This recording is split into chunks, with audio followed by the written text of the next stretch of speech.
اگر وہ تفصیل پہ جائیں تو پھر پورا ماہ رمضان اسی میں گزر جائے گا۔ میں چاہتا ہوں کہ جو ضروری مسائل ہیں آپ تک وہ پہنچائے جائیں۔ آگے اور بھی کافی ساری باتیں بتانی ہیں اعتکاف کے متعلق اور نماز کے متعلق، وہ بھی ضروری ہے۔ شارٹ جتنا علم ضروری ہے اتنا میں چاہتا ہوں کہ آپ تک پہنچے۔ اللہ تعالیٰ ہم سب کو قرآن اور سنت کا صحیح فہم عطا فرمائے۔ اللہ سبحانہ و تعالیٰ ہم سب کے روزے تراویح من جملہ تمام عبادات اپنی بارگاہ میں قبول فرمائے۔ بخاری شریف، ابو داؤد، ترمذی، نسائی، ابن ماجہ، ان سب میں یہ حدیث موجود ہے اور اس کے راوی حضرت ابو ہریرہ رضی اللہ تعالیٰ عنہ۔ یاد رکھیں ابو ہریرہ وہ شخصیت ہے کہ جو السابقون الاولون من المہاجرین والانصار میں شامل ہوتے ہیں، اور جو اصحاب صفہ تھے ان کی تعداد کبھی 70 ہوتی، کبھی 100 ہوتی، کبھی 200 ہوتی، اور وہ چبوترا تھا مسجد نبوی کے اس کونے میں، شمال مشرق کونے میں۔ اور جب قرآن اترنا شروع ہوا تو وہ لوگ قرآن سیکھنے کے لیے تشریف لائے۔ ہم شرم محسوس کرتے ہیں یا ڈرتے ہیں مسئلہ پوچھتے ہوئے، تو یاد رکھیں 40 سال کے بعد تو قرآن آنا شروع ہوا۔ 40 سال تو نبی پاک صلی اللہ علیہ وسلم کو حکم ہی نہیں دیا کہ آپ اعلان فرماؤ یا اپنا آپ ظاہر کرو۔ ایک عام انسانوں کی طرح آپ مکہ کے لوگوں میں رہتے رہے، کھاتے رہے، پیتے رہے، بیٹھے رہے۔ 40 سال کے بعد یہ پہلی آیت اتری، اقرأ بسم ربک الذی خلق۔ غار حرا میں جو لوگ عمرہ کے لیے آج کے لیے جاتے ہیں خوش نصیب ہیں کہ وہ مقام دیکھتے ہیں جہاں نبی پاک صلی اللہ تعالیٰ علیہ وسلم پہ قرآن اترنا شروع ہوا۔ تو پھر جب نبی پاک نے اعلان فرمایا تو 40 سال کے بعد جو خوش نصیب تھے وہ ایمان لے کر آئے اور وہ نبی کی مجلس میں بیٹھنا شروع ہوئے۔ تو گویا آپ کہہ سکتے ہیں کہ اسلام کا جو پہلا مدرسہ تھا جہاں سے یہ مدرسے کی بنیاد پڑی وہ اصحاب صفہ تھے۔ اسلامی ہسٹری میں، اسلامی تاریخ میں پہلے معلم جو تھے وہ کائنات کے آقا و مولا محمد الرسول اللہ صلی اللہ علیہ وسلم، اور آپ کے شاگردوں میں جو شامل تھے تو حضرت ابو ہریرہ جیسی ہستیاں تھیں، ابو ذر غفاری جیسے لوگ تھے، حضرت بلال جیسے لوگ تھے، صدیق اکبر جیسے لوگ تھے۔ تو کہا جا سکتا ہے کہ وہ 50-60 سال کے تھے، 40 سال کے اوپر تھے۔ اور حضرت ابو ہریرہ رضی اللہ تعالیٰ عنہ کا یہ مقام تھا کہ جب ایک آیت اترتی نا تو دوسری آیت کا انتظار کرتے وہیں مسجد نبی میں بیٹھتے، اور جہاں سے نبی پاک تشریف لاتے نماز پڑھانے کے لیے، تو وہ جو درمیان والا راستہ ہے نا اسے جنت البقیع کہا جاتا ہے۔ وہ جگہ آج بھی وہاں مسجد نبی میں باؤنڈری کی ہوئی ہے کہ جہاں نبی پاک آتے تھے منبر تک، اور وہ جو چبوترا ہے اصحاب صفہ کا اس کی بھی بریکٹ کی ہوئی ہے مسجد نبی میں کہ یہاں وہ اصحاب بیٹھتے تھے۔ تو آپ شوق میں سیکھنے کے انتظار میں بے ہوش ہو کر گر پڑتے ہیں۔ صحابہ سمجھتے کہ آپ کو بیوی کا دورہ پڑا ہے، حالانکہ آپ 3 دن سے بھوکے اور پیاسے ہوتے ہیں۔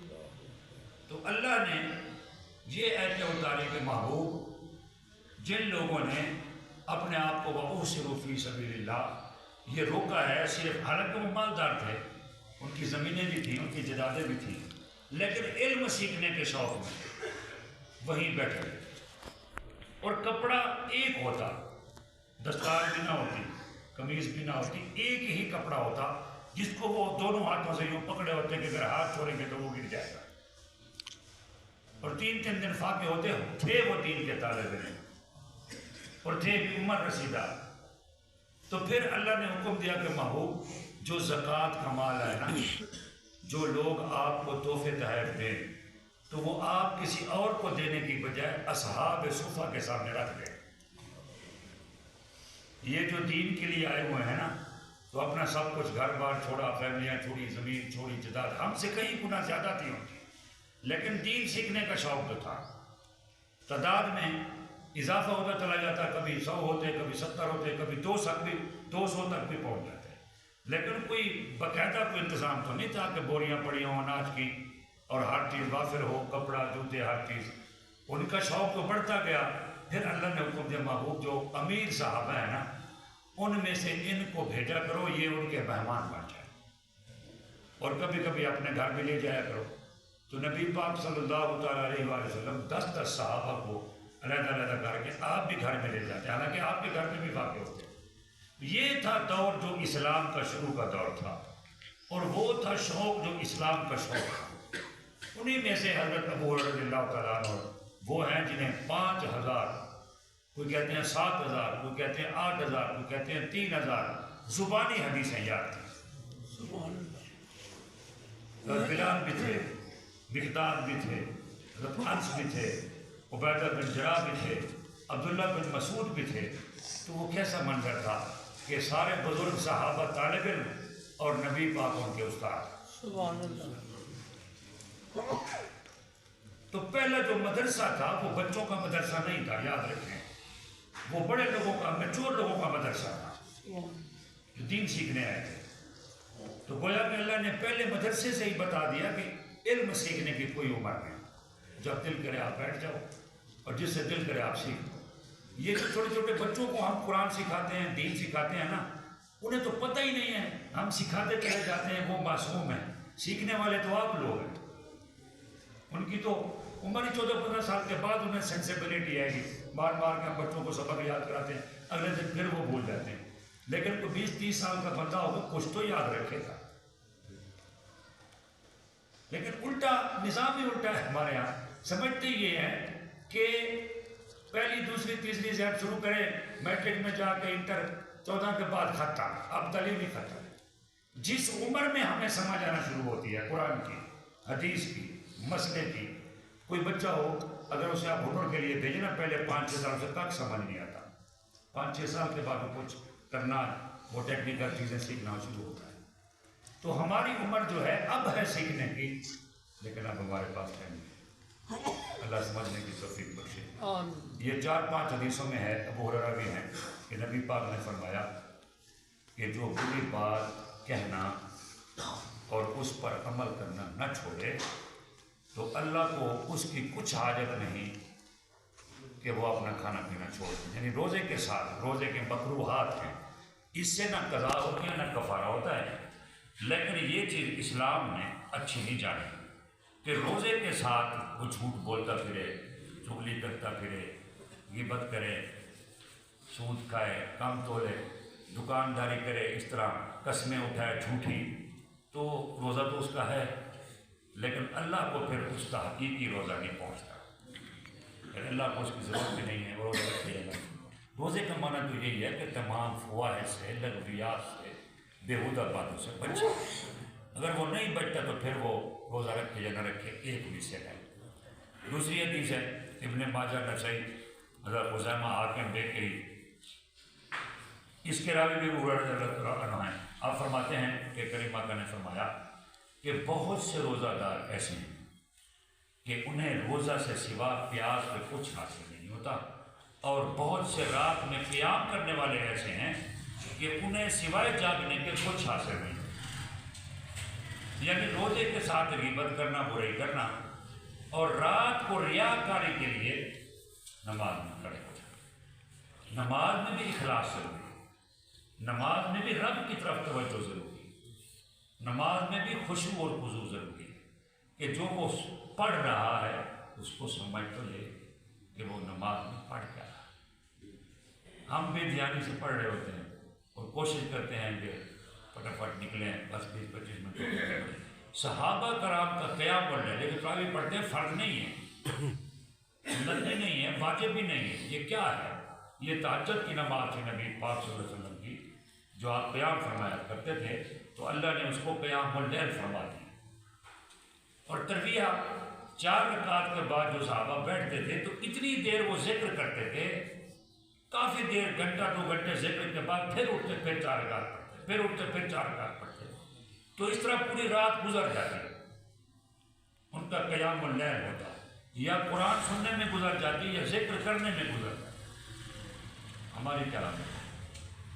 قیام تو اس کو کہتے ہیں کہ 2-4 گھنٹے تو بندہ کھڑا ہو، قیام اللیل جو ہوا، کوئی بھی ہم کام کریں، یہ ایسا تو نہیں ہے کہ 10 منٹ میں کام ختم کر دیں گے۔ مستری کام کرتا ہے 8 گھنٹے کرتا ہے، مزدور کام کرتا ہے 8 گھنٹے کرتا ہے، کوئی بھی کام کو گھنٹہ 2 گھنٹے کام پوچھا تو ہم لیتے ہیں، اللہ سے ہم چاہ رہے ہیں اجرت بہت بڑی، جنت بہت بڑی، دولت بہت بڑی، اولاد بہت حسین، بیوی بہت حسین، لیکن جب رب نے کہا کہ قیام اللیل کرو یا رات کو کھڑے ہو جائے کرو تو وہاں ہمارا توقع یہ ہے کہ بہت سی نعمتیں ملیں، لیکن اللہ ہم سے اگر تھوڑی سی مشقت لینا چاہے تو اس کے ہم نے بتا اللہ کے نبی نے چاہا کہ میری امت بخشی جائے اور گڑ گڑا کے دعا مانگی، رو پڑے اللہ بخش دینا میری امت کو بخش دے۔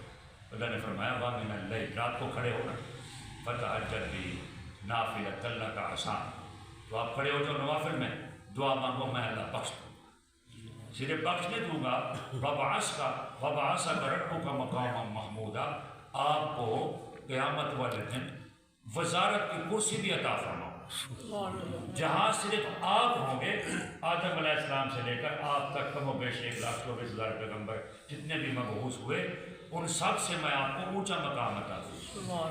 بشرط یہ، آپ کی شرط یہ ہے کہ امت بخشو، تو میری شرط یہ ہے کہ رات کو کھڑے ہو جائیں۔ اللہ کو بہت محبوب ہے رات کو جاگنا اور رات کو سمجھنا، تو کریمہ کا اس کی طرف اشارہ فرما رہے ہیں کہ روزے کے ساتھ بھی تقویٰ، اور رات کو جب کھڑے ہو جاؤ تو وہاں بھی تقویٰ۔ اگر رات کو تمہیں کھڑے ہونے میں تکلیف ہوتی ہو، روزہ کے ساتھ جھوٹ نہ چھوٹتا ہو، چغلی نہ چھوٹتی ہو، تو پھر تم نے کیا حاصل کیا؟ نہ رات کا کچھ حاصل کر سکے، نہ دن کا کچھ حاصل کر سکے۔ تیسری حدیث ہے بیکے شریف کی، ابو عبیدہ اس کے راوی ہیں، طبرانی میں بھی آپ فرماتے ہیں کہ نبی پاک صلی اللہ تعالیٰ علیہ وسلم نے فرمایا کہ روزہ سپر ہے، سپر ڈھال، یہ ہمارے علاقے میں سپر ہوتے ہیں، وہ پتھروں سے بنائے جاتے ہیں، تو جب سیلاب آتا ہے تو وہ روکتے ہیں، وہ پانی کو آگے نہیں آنے دیتے، ڈھال ہوتے ہیں۔ نبی پاک نے فرمایا روزہ ڈھال ہے اس وقت تک جب تک کہ بندہ اس کو پھاڑ نہ دے۔ صحابہ نے فرمایا وہ کیسے؟ وہ جو سپر جب ٹوٹتا ہے نا، وہ بند، تو چھوٹا سا جو سوراخ ہوتا ہے وہ پوری بستی کو لے ڈوبتا ہے، کیونکہ رکا ہوا پانی ہوتا ہے، اس کی ہائٹ جو ہے وہ 15-20 فٹ ہوتی ہے، جس میں ڈیم ہوتے ہیں، اگر وہ اس کا باہر کا کنارہ یا کوئی بند یا اس کا وہ ٹوٹے تو کتنا تباہی پھیلاتا ہے، وہ کھڑا ہوا پانی بہت اونچا ہوتا ہے۔ تو روزے دار اس کا جو تقویٰ ہے وہ ہر برائی سے اس کو بچائے ہوئے ہے، ہر مصیبت سے اس کو بچائے ہوئے ہے، آنے والی ہر قسم کی جو آفت ہے روزہ اس کے آگے کھڑا ہے۔ جب بندہ قبر میں جائے گا تو نکیر آئیں گے سوال کرنے کے لیے، اور مردے سے کہیں گے کہ اٹھ بیٹھ اور ہمیں حساب اللہ نے ہمیں بھیجا، تو اس وقت جو ہے نا روزے اہمیت کو پتہ چلے گا، روزہ فوراً سامنے آ کے اس کی ڈھال بن جائے، اس کے آگے کھڑا ہوگا، وہ سوال جواب کرے گا، ٹھہرو مجھ سے بات کرو، وہ کہیں گے کیوں آپ سے کیوں کرو؟ تو روزہ کہے گا کہ میں اس کی ڈھال ہوں، میں اس کو بچانے والا ہوں، میں اس کی سپر ہوں، میں اس کے ارد گرد بند ہوں، اس نے مجھے پورے خلوص کے ساتھ پورے ماہ رمضان میں رکھا۔ حالانکہ ہر چیز، ہر نعمتیں اس کے گھر میں موجود تھیں، لیکن اللہ کی رضا کے لیے اور میری عزت کرتے ہوئے اس نے دل کو کچھ نہیں کھایا۔ پھر رات کو تراویح سامنے آگے قیام اللیل جو ہم نوافل میں کرتے ہیں وہ، پھر نماز فرض جو ہم کرتے ہیں وہ، پھر جو تسبیح ہم نے پڑھی ہے وہ، جو قرآن ہم نے پڑھا ہے وہ، یہ تمام چیزیں ہمیں قبر میں ان کی اہمیت کا اندازہ ہوگا کہ یہ باری باری آ کر جو ہے بندے کے سامنے ڈھال بنتی چلی جائیں گی۔ نماز بھی یہی کہے گی کہ چھوڑ دو، اس نے فجر بھی پڑھے، ظہر اثر مغرب عشاء نہ، اسے کچھ نہ کہا، یہ میری قدر کرتا رہا۔ جس نے صدقہ خیرات کیا، نبی پاک نے فرمایا وہ بھی احد پہاڑ کی طرح اس کے سامنے کھڑا ہوا۔ جس نے کسی کو ایک گھونٹ تک پلایا، کسی کو کپڑا دے دیا، کسی کو جوتا دے دیا، بظاہر تو معمولی نیکی ہے، لیکن قبر میں وہ جب دیکھے گا تو اتنا خوش ہوگا، کاش میں نے دنیا میں سب نیکیاں کی ہوتی۔ اب مجھے اندازہ ہو رہا ہے، ایک بندہ لڑنے کے لیے جائے نا کسی کے دشمن کے ساتھ، وہ اکیلا تھا، جب گھر سے نکلا کہ دوسرا تیسرا چوتھا، اس کے ساتھ اگر 50 یا 100 بندے ہو تو اس کی طاقت کا اندازہ کھل جا سکتا کہ میرے ساتھ 100 بندہ، میں تو تہس کر دوں گا۔ اس طرح نیکیاں انسان جب قبر میں جائے گا تو اس کے ساتھ ایسے کھڑی ہوگی کہ اسے نکیر ان کا بالکل ڈر ہی نہیں ہوگا۔ شکر ہے مولا، یہ بھی میں نے کیا تھا، یہ بھی میں نے کیا تھا، یہ بھی، پھر اسے حسرت ہوگی کاش میں نے زیادہ کیا ہوتا۔ پھر جو اس نے بے دیانی سے کیا اور ایسے علاج میں کیا، کاش میں نے سمجھ کے کیا ہوتا، اس وقت اسے اندازہ ہوگا۔ نبی پاک اس کی طرف اشارہ فرما رہے ہیں کہ سپر ہے جب تک اسے پھاڑ نہ دے تو صحابہ نے عرض کیا حضور کس چیز سے پھاڑ دے گا؟ ارشاد فرمایا جھوٹ اور غیبت سے۔ اگر روزے سے ہے جب جھوٹ بولے گا غیبت کرے گا تو اس نے اپنے ڈھال کو خود ختم کر دیا، پھر وہ اس کے کام نہیں آئے گا۔ ابن خزیمہ، ابن حبان، حاکم رحمہ اللہ، اس کے راوی بھی بول رہے ہیں، آپ فرماتے حضور نے فرمایا روزہ اس چیز کا نام نہیں کہ کھانے اور پینے سے باز رہنا، بہتر ہے روزہ تو یہ ہے کہ لغو اور بیہودہ باتوں سے بچے۔ اللہ تعالیٰ ہمیں سمجھنے کی توفیق۔ آمین۔